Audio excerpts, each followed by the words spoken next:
In the winter of 1959, deep in the snow-covered expanse of the Russian Ural Mountains, 9 young hikers embarked on an ambitious expedition.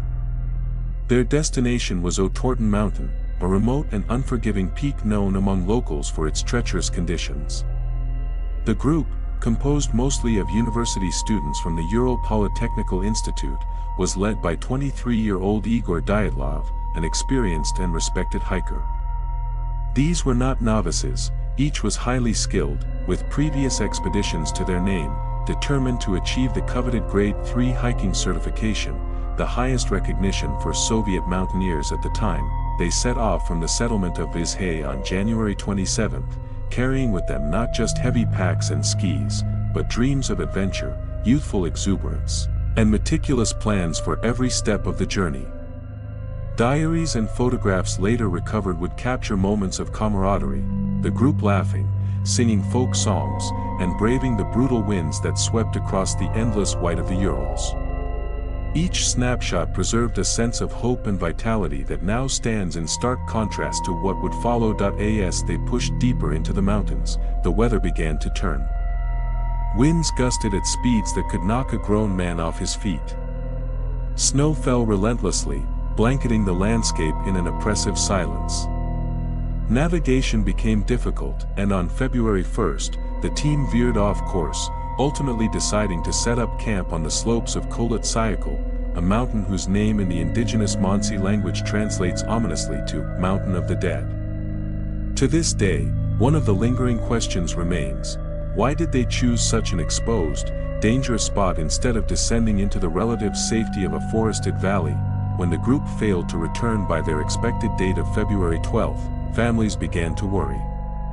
Soon after, search parties were mobilized, including fellow students, local volunteers, and eventually Soviet military personnel.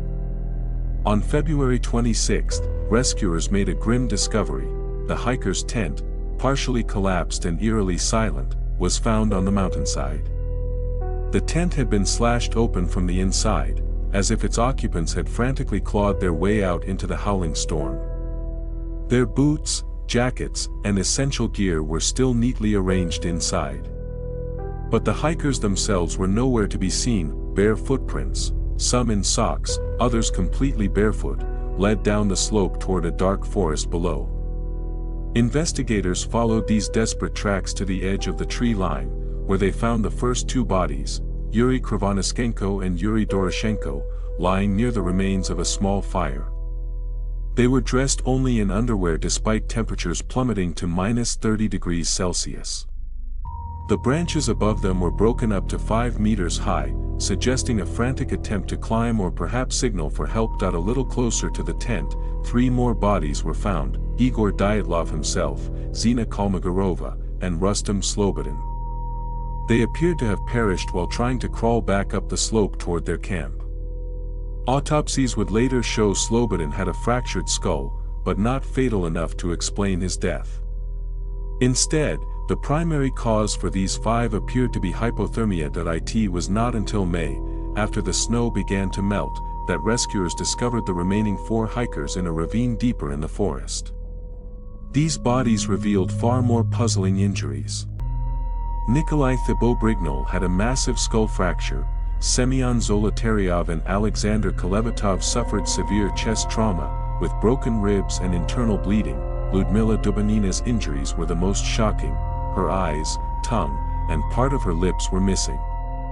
Investigators concluded the force required to inflict such injuries was comparable to a high-speed car crash, yet no external cuts or bruises suggested a conventional attack. Soviet authorities classified the case as death by an unknown compelling force.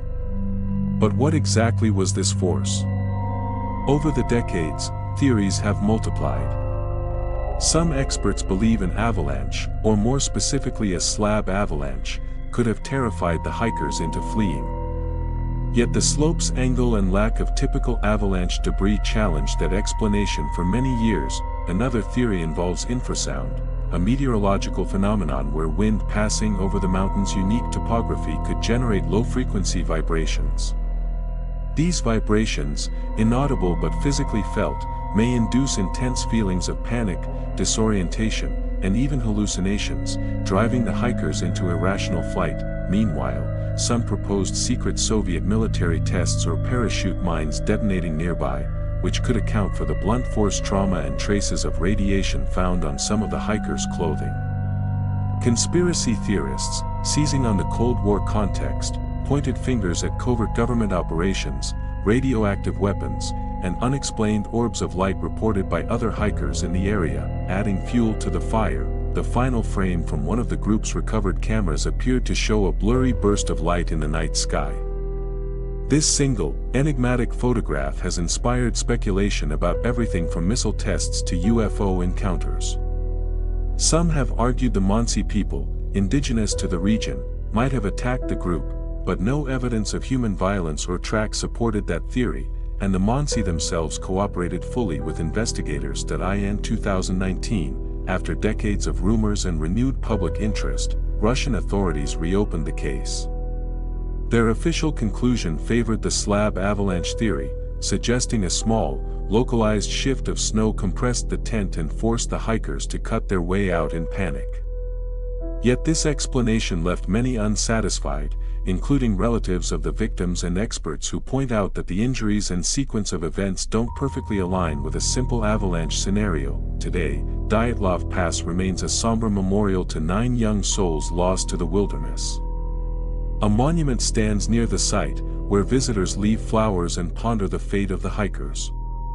Annual expeditions retrace their steps, seeking to unravel the truth or at least honor their memory. The incident has inspired countless books, documentaries, podcasts, and films, cementing it as one of the world's most haunting unsolved mysteries. This story endures because it is more than a tragedy. It is a reminder of the unpredictable power of nature, the courage of those who venture into the unknown, and the limits of human understanding. Despite our technological advances, there are still corners of the earth that defy explanation, still nights when shadows and the snow conceal secrets no one will ever fully uncover. As we remember Igor Dyatlov and his team, bright, passionate young people who set out chasing adventure, we reflect on the thin line between human ambition and the untamable forces of the natural world. Their story echoes across decades, a chilling testament to how mysteries can outlive us, challenging future generations to seek answers we may never find. Thank you for watching. Sleep well, if you can.